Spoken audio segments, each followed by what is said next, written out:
our second language. Hindi kami marunong mag-present. And people judging us because who we are. At bago ka makapagsalita, di ba magpa-process mo yan sa utak bago lumabas? Eh kung walang wifi, buffering, ang hirap i-explain yung business. Kaya ako nung time na yon, ang dami kong question mark, how can I do this business? Eh wala man akong influence. I didn't grow up in the US. Eh, hindi nga kami nakikipagsalamuha sa mga Filipino community. Kasi trabaho lang kami nun. Eh, wala man akong ganun ka-influence. Eh, hindi naman kami public speaker, hindi nga kami naman mag-present. Pero bakit namin nagawa? It's because we're willing to make it happen. Kaya yung sinabi ng mentor ko, share. So kami naman, okay, marami kami kilalang Pilipino. So let's start with the Filipino community. Doon na kami dun eh. Oh, magpipresent tayo next week sa bahay mo, this Friday. Invite ka na, Filipino lang ha. Ano kami? One time na, mayroong nag-host, may dalang puti.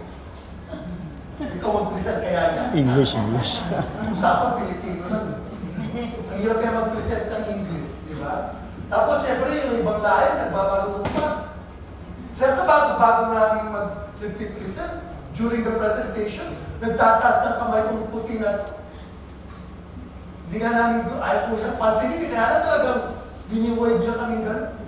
Sabi niya sa amin sa presentation, how much is the revenue of the company? Diyos ko. Revenue ng company. Malay ko sa revenue ng company kung magkano kinikita ng buong kumpanya. Eh, pati ba naman yung tatanong ko sa mga, siyempre, kung ano lang binigay sa inyo ng presentation, yun lang yun, di ba? Eh, biglang may magtatanong na gano'n, eh, di pa winda ka talaga sa presentation. But, you know what? Tuloy lang kami. That is a nice question. I'll get back to you once I got the right answer. Yon. Tuloy lang. Some people join, some people won't. Yung iba, ayaw nila mag-join, okay lang. But look what happened. We're not looking for everybody, we're just looking for somebody. Yes. Ano nangyari? Naging inspirational kami sa US. A young Filipinos, di ba? Used to work at the grocery store, sleeping under the stairs. Ganun yung kwento namin. Now they're multi-millionaire, living in a gated community, driving Bentley. Wow. Woo! Dito kaya sa Agar, dito kaya malililig natin kwento. Diba? Dating mayaman, ngayon nagtila pa.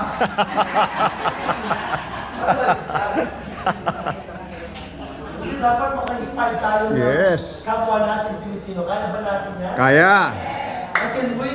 I can wait your story be on the stage. Ano kaya ito kwento natin? Kasi yung kwento ni Ramon na barbero, Oo, kailangan bago naman. maluluma yun. Ano nga maging magandang kwento na maririnig natin dito? Yung talaga nakaka-inspire. Di ba? La bandera, yumaman. Di ba? Kwento ko nga eh. From working at the grocery cart, like grocery store, pushing grocery cart. Alam mo yung, di ba nagpupush na ako ng grocery cart? And then, kaya nga nung speech ko, nasa YouTube yun. Dati nakaka-expired sa buong community. Yung kwento niya, it's been all over the internet because of an inspiring story. Ang kwento niya, which is si Stan Richards, ang kwento niya, from bus.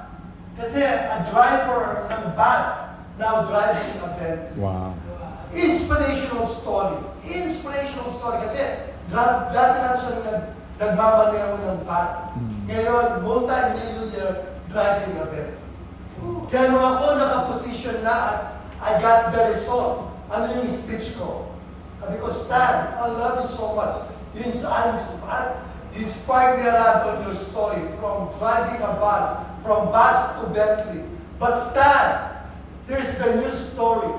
From grocery cart, now to Bentley. Yon. Nagtago ang mga tao. And that's the reason I want you guys to be inspired. Na sana, I'm not bragging anything to you guys. I just want you guys to be inspired. The same thing with me before, I have a lot of question mark in myself. Kaya ko ba to? Pwede ba to? Kasi pwede natin idahilan yung, naku lang, wala naman makikinig sa akin kasi di naman ako marunong magsalita. You can make that excuse. Or pwede mo sabihin, lang kasi I'm only 17 years old. You can have that excuse. Kasi lang, squatter lang kami. Walang-wala kami. You can have that excuse. Pwede mo sabihin, lang, ako naman kasi wala naman akong trabaho. Kaya hindi ko alam kung kaya ko to. You can have that excuse. You can give all the excuses in the world. At lahat ng excuse na yan, valid. Ang problema, pag naging excuse na yan, that is the reason you're failing. Kasi nagkakaroon ka ng excuse. Kaya ako, my advice, eliminate all the excuses. Pag sinabi mo why you need to become successful, ang pwede mo lang sabihin, kasi mahirap ako eh. Kaya kailangan maging successful ako. So hindi siya excuse. Yun ang magiging reason. Yes. Kaya ako magiging successful because I'm young and full of energy. At 21-year-old, I'll show to you Yes. how can I do in this industry. Hindi siya excuse. Ganito yung tsura ko binabalik niyo ako. Pag darating yung araw, makikita niyo. Kahit ganito yung tsura ko, at least, naka-Louis Vuitton belt ako. Yon. Paano ko naman? Woo! Become an inspiration of today. Kaya itong ginagawa natin to, just for me, it will make sense to maintindihan natin. And start embracing it. Start embracing it. Kung kailangan natin mag-sacrifice for the next 6 months, why not? Ubusin nyo lahat yung mga kilala at kaibigan ninyo. At pag wala na kayong kakailangan at kaibigan na gusto makinig sa inyo, go out! You talk to other people. Believe me, mas madaling kausap yung mga ibang tao kaysa sa mga kamag-anak ninyo. Yes. Sa totoo lang. Ay naku, sabi ko sa inyo, kung parami lang ng rejection sa mga kamag-anak, panalo na ako. Tinataguan nga ako ng mga kamag-anak ko. Tapos, alam mo yung nag-present ka, ni support ni wala. Kaya kahit sa papikit man lang, nakaganti ako eh, wala. Alam mo, uuwi ka na, instead na na-inspired ka to do more, bugbog sarado ka dun sa bahay ngayon na kung ano yung pinagsasabi. Totoo yun. Last Sunday, sino yung pumunta dun sa resort? Sa farm. Resorts. I opened the resort. Meron na akong, nagpa-bless po ako ng resort sa Capas. Wow. I just want to share this story. Finally, yung legacy ng parents ko, they always to have a resort at a mango farm. So na-open ko na siya. Visit kayo doon sa resort ko sa Capas talaga. Ang nakakatawa lang, meron ako mga classmates ko. I invite them actually doon sa unang, what was 2 years ago, nung bago pala ako sa Pilipinas, nag-reunion kami, and then nagpipresent ako doon sa coffee shop na, wala pa akong coffee shop kasi bago lang ako sa Pilipinas ko. I probably around 2-3 years ago. Tapos, nagkukwento lang kami doon sa ilalim ng mangga.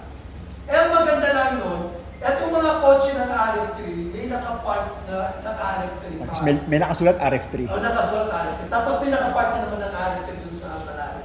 Eh, parating yung isang RF3 na kotse. Si Ma'am Lawrence. Sabi niya, ay, RF3 na naman. Sabi niya, lang, di ba yun yung kumpanya mo? Sabi ko, yan ang anin yan na pinamigay ko. Sabi nung isa, ay, ba't di mo kami bigyan? Eh, pakinaba ka ba sa buhay ko? Kaya may kotse sila, may mga top producer yan. Yeah. Alam niyo yung parating na yan, si Ma'am Lorraine, engineer yan. Engineer yan, by profession.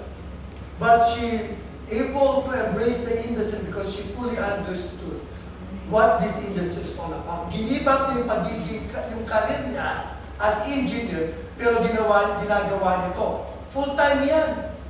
Tanungin niyo siya mamaya. Tapos eto na, dumating si Ma'am Lorna, nag-hi sa akin.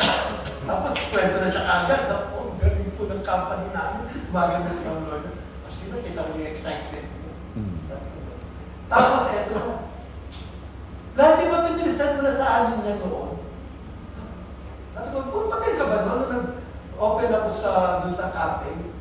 Sabi niya, oo. Ay, oo, natatandaan ko na. Yung pala yun? Oo. Paano kasi huli yan? Ay, pasensya na, busy kasi ako eh. As in, alam mo sa totoo na, I cannot invite you anymore. Hindi ko na kayo pwedeng tulungan na yung magbibuild. Kasi it's not my part anymore. Hindi ko na trabaho yan pag-build. I'm handling the corporate. As the CEO, masyadong maraming trabaho. Kawawa lang kayo kasi kung mag-join kayo at wala naman mag-guide sa inyo and how to build it, ay sayang lang kayo. Huwag na kayo. Okay lang kayo kahit kung na kayo. Hindi nakaganti. Oo, Bawi. nung Sunday na yun, kami kay Gerald, nandun kami sa ilalim ng mga.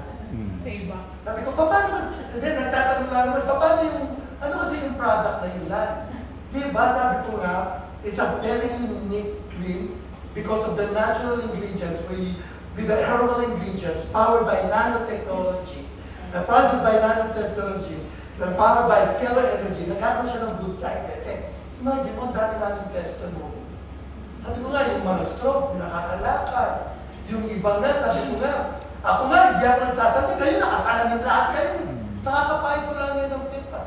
Maniwala ka kayo, meron kami testimony, patay na buhay. Ayaw nyo maniwala? Totoo yan. Alam mo yung mga gano'n lang na kwentuhan namin, napipick ko na yung interest nila. Kaya nagtatanong sila, paano pinapahid yan lang? Sabi ko, pwede ko sana kayo hindi ako ngayon, kaya lang, busy ako, dahil ko Kaya ngayon nagtatanong sila, pero nung unang kinausap ko sila, friend, ako na yung magiging CEO ng Pilipinas. Gawin nyo to, sumabay kayo sa akin. Diba? Kaya alam mo yung, ang tao kasi, alam niyo yung sa una, ano yung reason nila? Sabi nung isa, dahil kasi ang mahal. Sabi nila, kasi ang mahal. Alam mo, sabi ko, lahat ng bagay na hindi mo naiintindihan, at anything you buying it, at there's no value, mahal. Sabi ko sa'yo, yung product namin, 4-1 yun eh. Sabi ko, but you know what, kahit mahal because very unique. Kaya lang hindi mo alam na itong product na to, kaya nagiging mahal, kasi wala naman siyang value eh. Kahit ibigay ko naman sa'yo ng 50%, 2,000, sabi mo pa rin naman sa akin, mahal eh. Kahit bigay nga kita ng, bigay ko ng 1,000 yan, sasabog mo pa rin sa akin, mahal. Kaya sasabihin ko 500 na lang. Sasabihin mo pa rin sa akin, mahal. Kasi you don't know the value about our cream. Ibigay ko na nga sa'yo, alam ko pa yung sasagot mo, ano to? Mag-isa ba to? Ibigay na nga, gano'n pa yung tanong mo sa akin. Diba? So anything that you don't understand, that you don't know the value, mahal. Sabi ko, alam mo yung cream namin? Grabe yan. Daming testimony. Yung ang bulag, nakalinig eh. Wow! Isang ka pa. Talaga.